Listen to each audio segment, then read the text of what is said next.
एक जैन फैमिली से बिलोंग करते हैं। मैं अग्रवाल फैमिली से थी। मेरा पुराना नाम मानसी अग्रवाल था और मेरे हस्बैंड ने जब इस्लाम कबूल किया तो मेरे लिए मेरी लाइफ का बहुत एक शॉकिंग इंसिडेंट था। मैंने फर्स्ट टाइम किसी को पहली बार देखे, मैंने किसी को नमाज पढ़ते हुए देखा। मैंने अचानक ही अक्सर करके एक पर्टिकुलर टाइम होता था और ये घर से कहीं चले जाते थे और मैं इनसे पूछती थी कि आप कहाँ जाते हैं, तो ये रिप्लाई करते थे this is none of your business, you have to do your job. तो मैं भी खामोश हो जाती थी। बाकी मेरे फादर इन लॉ से अक्सर इनकी डिबेट और सब कुछ हुआ करता था, बट मुझे नहीं समझ में आता था कि ये डिबेट क्या है, ये लोग किस बात पे इतना ज़्यादा, मतलब इनका डिबेट इतना एग्रेसिव मूवमेंट्स पे कैसे आ जाता है। तो बाकी फिर एक धीरे धीरे जब मुझे ये इस्लाम के पहले तो ये लोग नहीं बताए, बट फर्स्ट टाइम जब मैंने इनका फजर की नमाज थी और अचानक मेरी नींद खुली और मैंने इनको नमाज पढ़ते हुए देखा। मैंने इनसे पूछा कि आप क्या नमाज पढ़ रहे हैं, क्योंकि सिर्फ टेलीविजन पे देखा था कि हाँ ऐसे जो करते हैं वो नमाज के एक्शंस हैं। मैंने इनसे पूछा कि आप नमाज पढ़ रहे हैं, इन्होंने कहा कि हाँ मैं नमाज पढ़ रहा हूँ। मैंने बिल्कुल देर नहीं की मेरे फादर इन लॉ को बताने में। मैं रूम से बाहर निकल के और मैंने सबसे पहले उनको बताया कि पापा जी आज ही इनको मैंने नमाज पढ़ते हुए देखा। तो उन्होंने मुझसे कहा कि ठीक है खामोश रहो, अभी किसी से कहना नहीं, हम देखेंगे क्या कर सकते हैं। अब वो जो मेरी लाइफ का मोमेंट था, वहां से मेरे को ऐसा लगा कि ये क्या हुआ, मतलब ये क्या कर रहे हैं, ऐसा क्यों कर रहे हैं, ये कहीं ये किसी ऐसे व्यक्ति से तो नहीं मिल गए जो इनको टेररिज्म की तरफ ले जा रहा है और ये ऐसी चीज़ों में तो नहीं इन्वॉल्व हो जाएंगे। एक बहुत बड़ा डर जो मेरे अंदर था वो, और on that time I was pregnant, तो मेरे को एक बहुत खलबली सी लगी रहती थी कि ये क्या चल रहा है, ये क्या चल रहा है।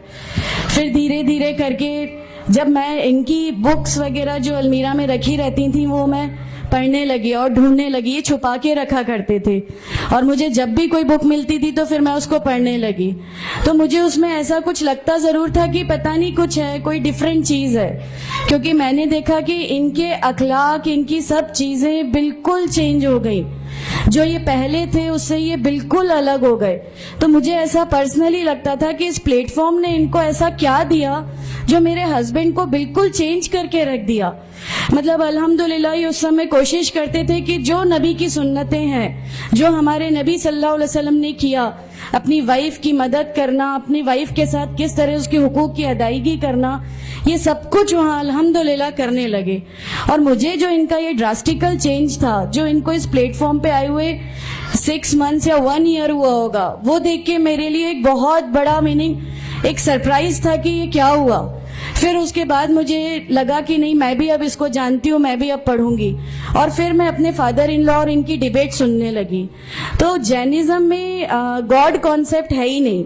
हर वो व्यक्ति जो बहुत ज़्यादा इल्म हासिल कर लेता है, बहुत ज़्यादा नॉलेज हासिल कर लेता है, तो वो एक लिमिट पर आकर नऊजुबिल्लाह गॉड का वो मुकाम हासिल कर लेता है और लोग उसी की फिर पूजा करने लगते हैं, उसी की वर्कशिप करने लगते हैं। तो मेरे दिमाग में, मैं अग्रवाल फैमिली से थी, तो मेरे दिमाग में था कि नहीं, हमारे जो भगवान है वो 3-4 हाथ वाले हैं, इनका क्या एक ही गॉड है जिसको जाके आपको पूजना है। तो नहीं, मैं इनसे तो कुछ नहीं मांगूंगी, 3-4 हाथ वाले भगवान ही होते हैं, ये नहीं कुछ वो ऐसा रखते।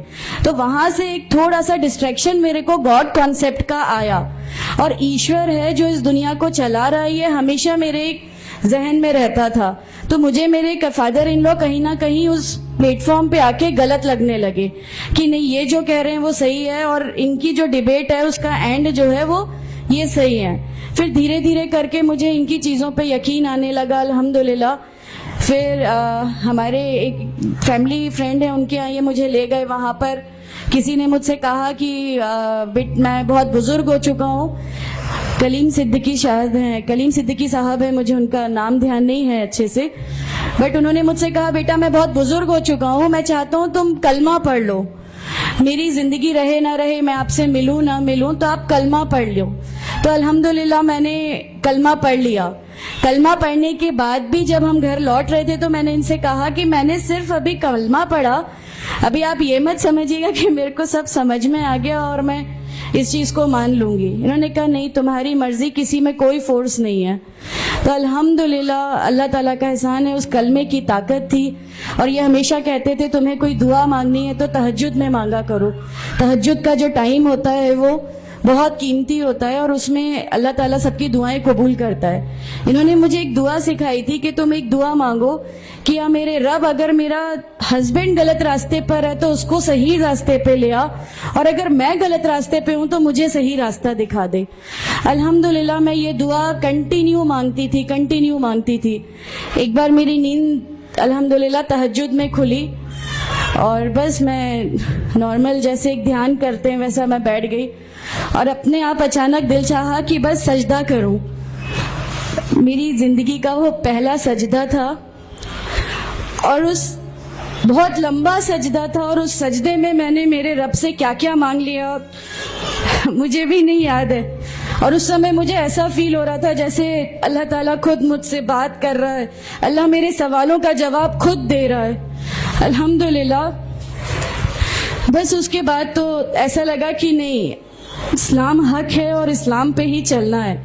उसके बाद फिर बहुत सारी परेशानियां लाइफ में आई, सब कुछ आया, बट अल्हम्दुलिल्लाह अल्लाह का एहसान है कि अल्लाह ताला ने हर परेशानी, हर चीज़ को ऐसे ले लिया कि हम लोगों को कभी एहसास ही नहीं होने दिया कि ये कोई परेशानी थी।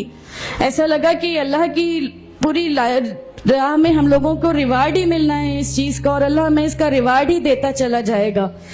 अल्हम्दुलिल्लाह बस उस समय से शुरुआत हुई थी दीन इस्लाम की। अल्हम्दुलिल्लाह आगे चल के परेशानियां, तकलीफ़ें हर रिवर्ट की ज़िंदगी में आती हैं, लेकिन मैं हर रिवर्ट बहन से ये कहना चाहती हूँ कि अल्लाह की खातिर आप लोग इस दीन में आए हैं, किसी और चीज़ के लिए नहीं आए।